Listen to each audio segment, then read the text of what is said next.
La pregunta de hoy es, gente de Reddit. ¿Cuál es la mentira más pequeña que has dicho y que ha tenido las consecuencias más grandes? Mi novia y yo solíamos comprar leche en el 7-Eleven al otro lado de la calle de nuestro apartamento, porque por alguna razón sus galones de leche al 1% eran siempre más baratos que en la tienda de comestibles real. El joven de Oriente Medio que gestionaba la tienda llegó a conocernos bastante bien, ya que siempre nos saludábamos. Ocasionalmente, si veía que se agotaban sus existencias de galones de leche al 1%, guardaba uno en la parte de atrás para nosotros, porque sabía que siempre entraríamos alrededor de las 2 de la tarde todos los domingos a comprar leche. Un chico realmente agradable. La semana antes de nuestras vacaciones mi novia estaba estudiando intensamente para su examen, así que hice la compra de comestible solo. Como nos íbamos a mitad de semana para nuestro viaje, solo compré medio galón de leche. Por supuesto, Reza asumió lo peor, supuso que habíamos terminado. Me preguntó dónde estaba ella y yo simplemente gruñí para explicar que su examen era al día siguiente y demás. Pero antes de que pudiera hacerlo, él simplemente comenzó a disculparse como si no se hubiera dado cuenta y como acababa de divorciarse y como la extrañaba todos los días. Simplemente no tuve el corazón para decirle que ella estaba ocupada ese día y que nos íbamos por la semana, así que simplemente lo dejé así. No quería que mi novia pensara que era un mal tipo, así que al llegar a casa omití contarle lo sucedido. 2 semanas después coincidió que mi novia estaba trabajando un turno de fin de semana para compensar nuestras vacaciones. Regresé, tomé un galón de leche al 1% y rápidamente me di cuenta de que parecía mal, así que di media vuelta, volví a poner el galón y agarré el medio galón. Todo el tiempo Reza me observaba desanimado. Comenzó a decirme que las cosas mejorarían, que aguantara, que podríamos tomar un café si quería hablar.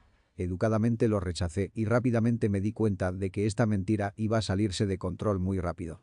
Creo que le dije a mi novia que se habían quedado sin galones y que Reza no nos había guardado uno esa semana.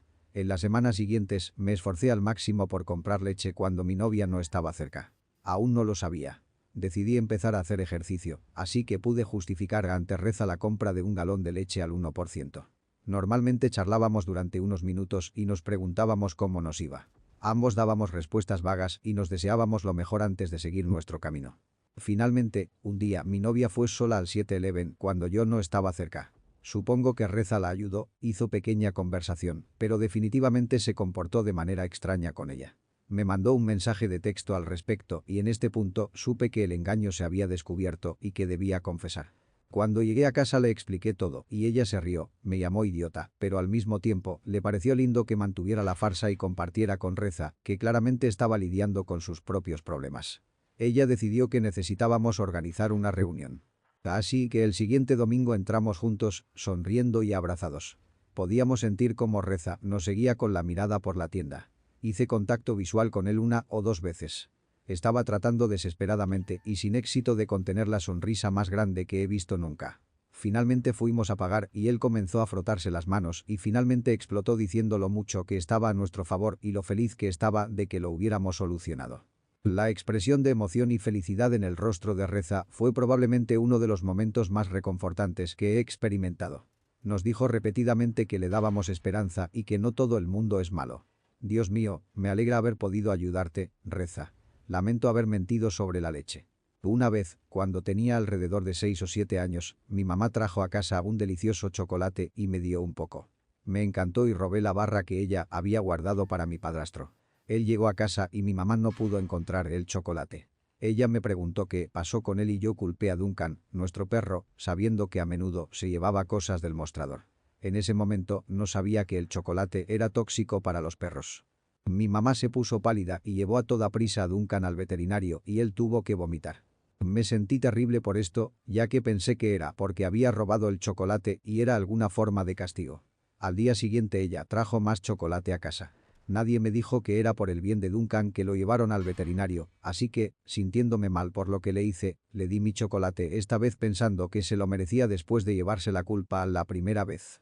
Más tarde esa noche mi mamá me preguntó cómo estuvo el chocolate y esta vez decidí contar la verdad completa y expliqué que le di el chocolate a Duncan esta vez porque me sentía mal por meterlo en problemas la primera vez. Así que otro viaje nocturno al veterinario y finalmente me informaron que el chocolate es tóxico para los perros. Duncan terminó bien al final y por el resto de su vida le daba en secreto carne y otras cosas que no lo dañarían.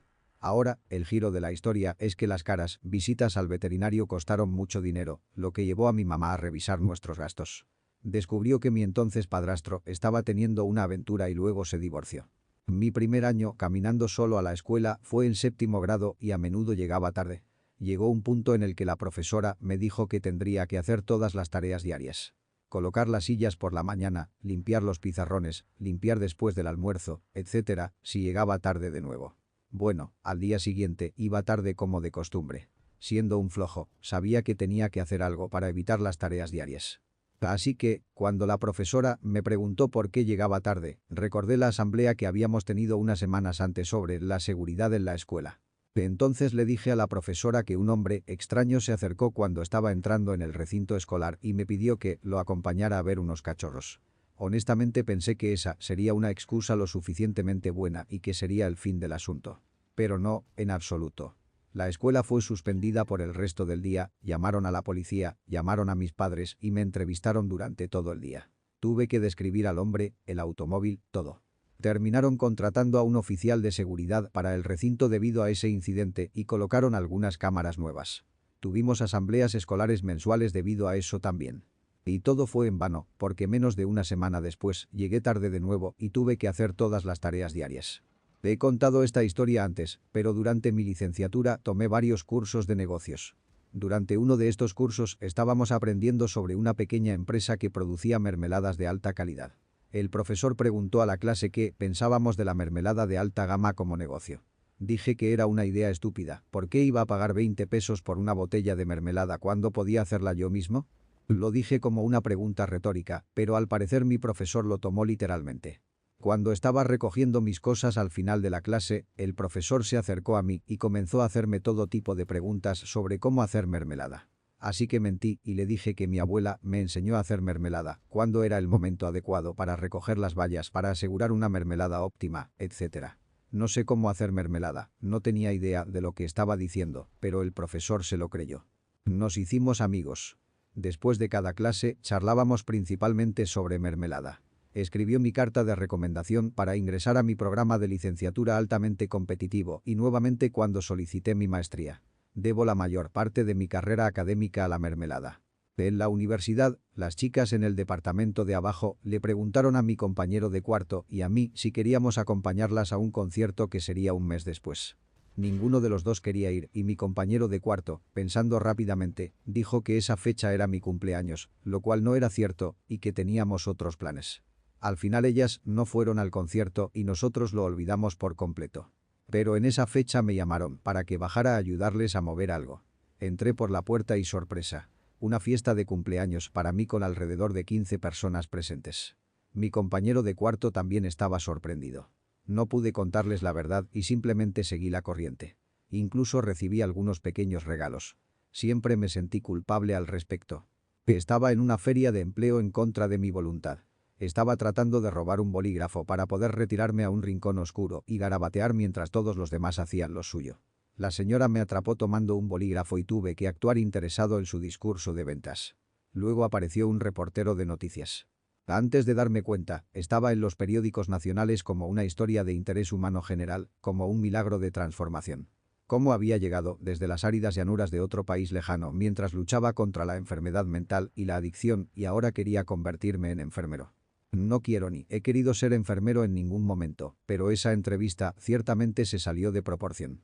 Todo lo que quería era un bolígrafo gratis. Han pasado 10 años y la gente todavía me pregunta cómo va mi carrera de enfermería. Entré en la habitación y sorprendí a mi amiga terminando una conversación en su teléfono. Me miró petrificada y me preguntó si había escuchado todo. Le respondí con una expresión derrotada que sí. Ella comenzó a llorar y se apoyó en mí diciéndome que tenía tanto miedo y que no sabía qué hacer. Al principio lo había hecho como una broma, pero obviamente ahora estaba metido en un lío profundo. Así que le dije que todo estaría bien y que me llamara cuando me necesitara. Resulta que quedó embarazada y me pidió que la acompañara a una clínica de abortos. Su novio la abandonó. Ahora somos los mejores amigos. Cuando tenía alrededor de 13 años, llamé feo a un niño pequeño. En ese momento la mejor amiga de mi mamá me estaba llevando a casa desde la escuela. Por supuesto, le contó a mi madre lo que dije y mi mamá me pidió que no dijera cosas así. Le dije que no llamé feo a nadie. Fue una pequeña mentira. Al principio no sabía de qué estaba hablando y se convirtió en un gran problema con comentarios como: mi hijo nunca me mentiría y ¿por qué mentiría sobre esto? Eran mejores amigas y ya no se hablan debido a esto. Los tres éramos tontos e inmaduros. Cuando era pequeño, tal vez tenía 6 o 7 años, estaba jugando con mi primo. Él era es mi mejor amigo, aunque nos hemos distanciado en los últimos años. De todos modos, le dije que, si saltaba del árbol al trampolín, podría entrar al club.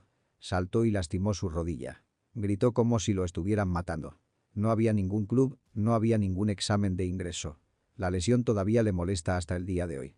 Le afectó cuando jugaba al fútbol americano, tuvo que dejarlo. Le afectó cuando se unió al ejército y nuevamente cuando se convirtió en policía. Me preocupa que un día pueda morir debido a esa rodilla y me culparé a mí mismo por ello. Una vez, cuando era muy joven, tal vez 6 o 7 años, mi familia estaba en una pizzería y les dije, estando solo en ese momento, que un hombre me había pedido que saliera a su furgoneta para darme dulces. No tengo idea de por qué lo hice, seguramente solo estaba repitiendo algo que había escuchado en uno de esos videos sobre peligros de extraños. Pero lo solté pensando que la gente estaría impresionada de que hubiera dicho que no o algo así. De repente, había policías por todas partes. La pizzería prácticamente se evacuó por completo. Los policías me estaban interrogando sobre cómo era él y yo inventé una descripción sobre la marcha. Algo así como pelo rubio, camisa a cuadros verde, etc. Bueno, unos minutos después los policías sacan a un hombre que se parece exactamente a la descripción que di y rápidamente les digo que no era él. Gracias a Dios que no arruiné la vida de ese pobre hombre. Después de todo eso, pensé que había terminado, pero recibí tantas tarjetas, globos y juguetes de parientes, amigos de la familia, maestros. Hubo un artículo en el periódico local, etc. Se convirtió en un gran asunto durante mucho tiempo. Nunca le dije a nadie y por alguna razón hace unos años, en mi adolescencia temprana o principios de los 20, recordé este incidente y me sentí súper culpable al respecto. Así que llamé a mi mamá de la nada para explicar que me lo había inventado todo. Todavía nunca olvidaré su reacción. Es extraño que hayas mentido sobre eso. No olvides dejar tu like y suscripción, comenta qué te ha parecido el video. Nos vemos.